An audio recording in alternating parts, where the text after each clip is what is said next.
یہ سیریل کا جال، یہ انٹرنیٹ کا وبال، یہ سب کچھ تمہارے اخلاق پر ڈاکہ ڈالنے کے لیے ہے۔ دیکھو آج بچیوں کو دیکھو، کس کو آئیڈیل مانتی ہیں؟ یہ فلموں کو دیکھ کر کے، سیریل کو دیکھ کر کے خواب سجاتی ہیں کہ میرے نکاح بھی ایسی ہی کسی سے ہونا چاہیے، میری شادی ایسی سے ہونا چاہیے۔ لڑکے یہی خواب سجا کر کے بیٹھتے، میری دلہن ایسی ہی ہونی چاہیے کہ اس کا حسن ایسا ہو۔ میرے عزیزو، یہ جادوگری ہے جو پردے پہ دکھائی جا رہی ہے، جادوگری ہے۔ ان کی خود کی لائف میں وہ ساری چیزیں نہیں ہیں جو فلموں میں درشائی جاتی ہیں۔ تم کہاں ان کے پیچھے پاگل بن جاتے ہو؟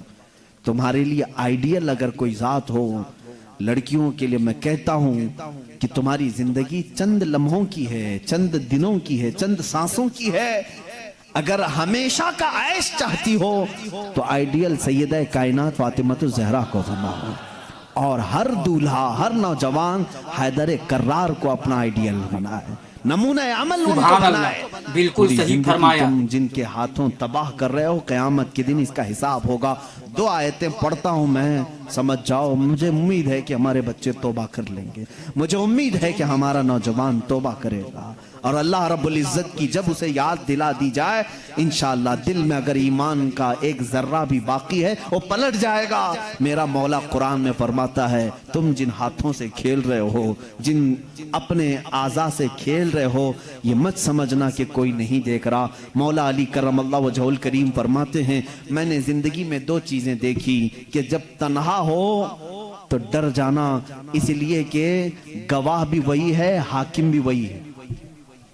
گواہ بھی وہی ہے، حاکم بھی وہی ہے۔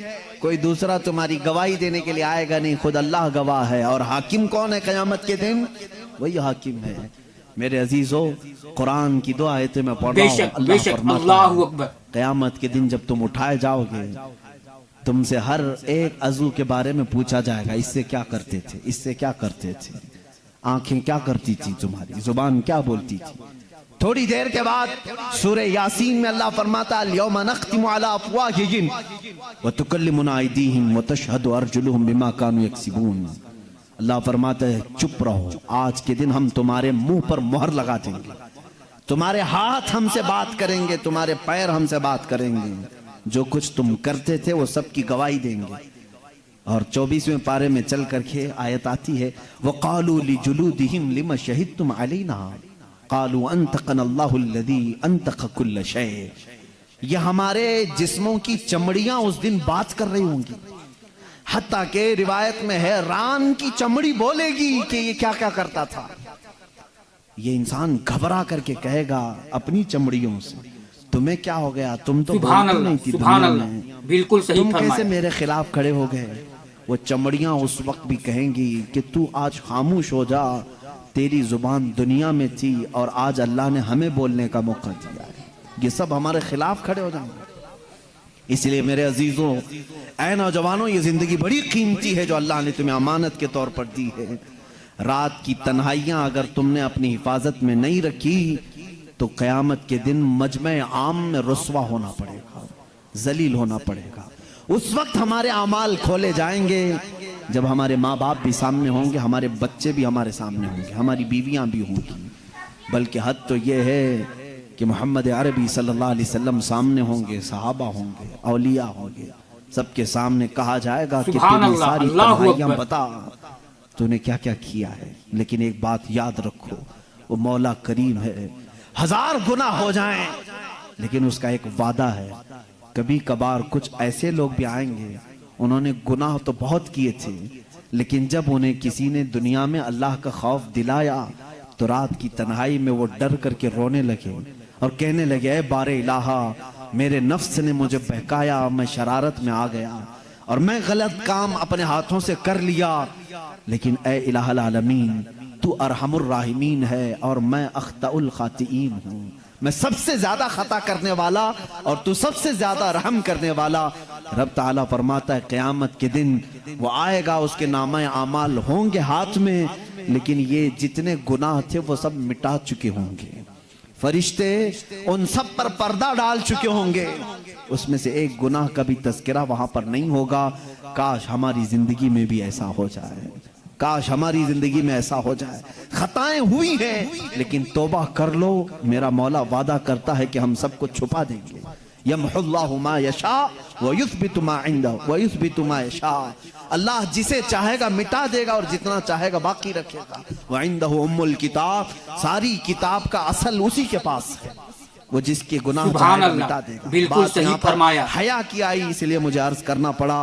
اے میرے نوجوانوں، اپنی بچیوں کو، اپنی بہنوں کو، اپنی ماؤں کو، اپنی بیویوں کو یہ تمیز سکھاؤ. قیامت کے دن ایک بندہ اس لیے جہنم میں جا رہا ہوگا، میرے آقا فرماتے ہیں دیوس جہنم میں جائے گا. پوچھا جا گیا یہ کون ہے دیوس؟ کہا گیا جس کی عورت بے پردہ باہر نکلتی تھی، اسے دوزخ میں ڈالا جا رہا تھا. تو سوچو کہ اس عورت پر کیا عذاب ہوگا. تمہارے اوپر تمہاری عورتوں کا بھی حق ہے، تم نے کیوں اس کو پردے میں نہیں رکھا؟ تم نے اس کو حیادار کیوں نہیں بنایا؟ اپنی بچیوں کی صحیح تربیت کرو، اپنی بہنوں کی صحیح تربیت کرو. آج کے اس معاشرے میں ہماری عورتوں کے ساتھ ایک بڑا مسئلہ یہ ہے کہ وہ ایسی محفلوں میں آتی نہیں جہاں وہ کچھ گرم ہو سکے، جہاں ان کے اندر ایمان تازہ ہو سکے. ظاہر سی بات ہے وہ برسوں تک ان کے گھروں میں قید ہونے کی وجہ سے زنگ لگ جاتا ہے. اب تو انٹرنیٹ کا زمانہ ہے، ان کو تقریریں سناؤ، دین کی طرف مائل کرو، ان کو کتابیں پڑھنے کا حکم دو، بیانات اچھے سننے کی ترغیب دلاؤ. ورنہ اکثر عورتوں کا حال یہ ہوتا ہے نہ ان کے لیے جمعہ ہے، نہ عیدین ہے، نہ کبھی وہ محفلوں میں آتی ہیں، جس کی وجہ سے ٹی وی میں جو دیکھا وہی ان کے دل میں اترنے لگا، اس لیے بگاڑ آیا. اب مجھے ڈر اس بات کا ہوتا ہے، میرے آقا صلی اللہ علیہ وسلم نے فرمایا قیامت کے قریب سب سے بڑا فتنہ جو آئے گا وہ دجال کا ہوگا، اور اس دجال کی فوج میں سب سے زیادہ عورتیں شامل ہوں گی، عورتیں شامل ہوں گی. اور دجال اپنی فوج کو طاقت دے گا تو عورتوں کی بے حیائی سے وہ ننگی کر کے لائے گا. بھوکے بھیڑیے کی طرح نوجوان ان کی طرف جھپٹ جاتے ہیں. آج بھی یہی حال ہے. کتے بھی اس طرح سے نہیں جھپٹتے جس طرح کچھ عیاش طبیعت کے نوجوان عورتوں کی طرف لپک جاتے ہیں. تمہارا امتحان ہے، تمہارا امتحان ہے. یاد رکھو تم اپنی آنکھوں کو بچا لو. دنیا میں اللہ تمہارے لیے جنت کی حوریں رکھا ہے، سبحان اللہ، سبحان جن سے اللہ، تمہارا نکاح بالکل ہونا صحیح ہے. فرمایا. عزیزان گرامی، حیا کو ساتھ رکھو. جب تم تنہا ہو تب بھی یہ سمجھ لو کہ مجھے میرا اللہ دیکھ رہا ہے. تم کبھی محسوس کرتے ہو کہ تنہائی میں کبھی بیٹھے ہو؟ ایک نوجوان نے کہا تھا کہ میں اس سے غلطی ہو رہی تھی، اس کے توبہ کرنے کا ایک واقعہ میں بتا رہا ہوں کیسے وہ باز آ گیا. کہا کہ میں موبائل ہی لے کر کے بیٹھا تھا، تنہا تھا کمرے میں، ماں باپ نہیں، بھائی بہن کچھ بھی نہیں. اچانک پردہ ہلا تو میں نے جلدی سے اس اسکرین کو غائب کر دیا اور ڈر کر کے اپنے تصاویر کو ڈیلیٹ کر دیا کہ کہیں ماں آ گئی، باپ آ گئے، پتہ نہیں کون آئے. ماں باپ سے بھی اتنا ڈر ہے، لیکن بعد میں پتہ چلا کوئی نہیں، سبحان اللہ، اللہ اکبر. بلی پردہ ہلا کر کے گئی، ڈر گئی. اسی رات اس کے توبہ کا یہ واقعہ مجھے ملا. اس نے کہا ایک بلی کے صرف پردہ ہلنے سے میں اتنا ڈر جاتا ہوں کہ چھپا لیتا ہوں. اور جو مولا یہ کہہ رہا ہے اللہ لا الہ الا هو الحی القیوم لا تأخذہ سنۃ ولا نوم، وہ اللہ ہے جس کے سوا کوئی معبود نہیں، جو ہمیشہ سے زندہ ہے اور ہمیشہ رہنے والا ہے. اسے ایک آن کے لیے بھی نیند نہیں آتی، نہ اونگ آتی. وہ ہمہ وقت تمہیں دیکھ رہا ہے. آج ہمارے اس مجمع کو بھی مولا دیکھ رہا ہے. میرے عزیزو، یہ تصور اگر تمہارے اندر آ گیا تو بہت ساری چیزیں سننے کی بھی تمہیں ضرورت نہیں. ایک ہی دوا میں بتا رہا ہوں. کچھ بچے پوچھتے ہیں کیسے برائیوں سے چھوٹیں. کیمرہ لگا کر کے بھی بچا نہیں پاؤ گے، لکڑی اور چھڑی کے ڈر سے بھی تم بچا نہیں پاؤ گے کسی کو. صرف یہ دل میں بات ڈالو کہ جس جگہ پر بھی ہوں مجھے میرا اللہ دیکھ رہا ہے، مجھے میرا مولا دیکھ رہا ہے. یہ تصور آ جائے تم گناہوں سے بچ جاؤ گے.